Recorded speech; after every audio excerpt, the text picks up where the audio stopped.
আমরা মূলত আড়ংঘাটা এলাকার দীর্ঘদিনের একটি দাবি ছিল যে খুদিয়া খাল, এই খালটা 10 কিলোমিটার লম্বা। এই 10 কিলোমিটার খালটা দীর্ঘদিন যাবৎ অব্যবস্থাপনায় ভরাট হয়ে গিয়েছে। বিগত সরকারের আমলে আমরা যে ততটা শুনতে পেরেছি যে কয়েকবারই পদক্ষেপ নিয়েছিল, টেন্ডারও হয়েছিল, কিন্তু কাজ কিছু হয়নি, টাকাগুলো লোপাট হয়ে গিয়েছে। তা আমি গত সপ্তাহে এসেছিলাম এখানে একটি পথসভায় মতবিনিময় সভায় এলাকাবাসীর সাথে।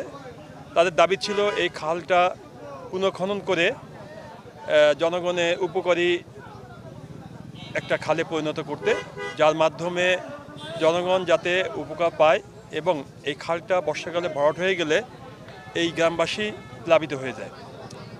তা আমাদের কাছে দাবি জানিয়েছিল। আমরা বলেছিলাম যে আমরা যেহেতু সরকারে নেই আর আগামীতে যেহেতু নির্বাচন অনুষ্ঠিত হতে যাচ্ছে, সেই নির্বাচনে জনগণ যদি আমাদেরকে দায়িত্ব দেয়, ইনশাল্লাহ আমরা সরকারি পর্যায়ে এই খালটা পুনর্খনন করে জনগণের চাহিদা মতো আমরা ব্যবহারের উপযোগী করে তুলব।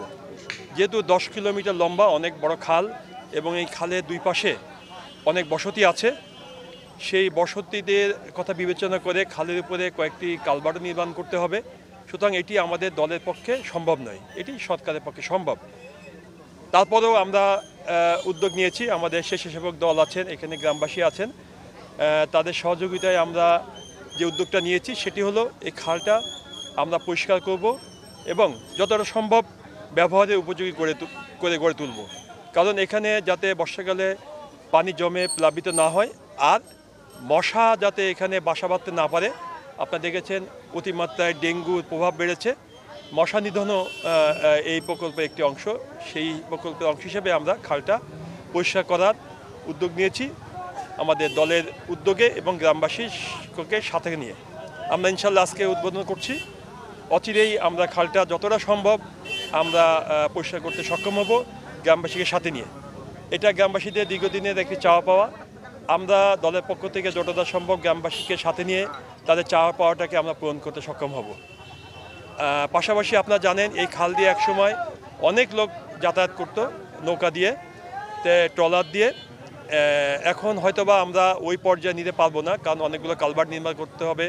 তারপরে খালের পাশে একটি রাস্তা আছে, যে রাস্তাটি এখান থেকে প্রায় 10 কিলোমিটার লম্বা। সেই রাস্তাটিও আমরা যদি আমরা দায়িত্ব পাই আমরা পুনর্নির্মাণ করব। পাশাপাশি আমরা এখন জনগণের সাথে কথা বলে যতটা সম্ভব দলের পক্ষ থেকে সাহায্য করা যায় ততটা আমরা দলের পক্ষ থেকে গ্রামবাসীকে সাথে নিয়ে কাজটা করতে পারবো ইনশাল্লাহ।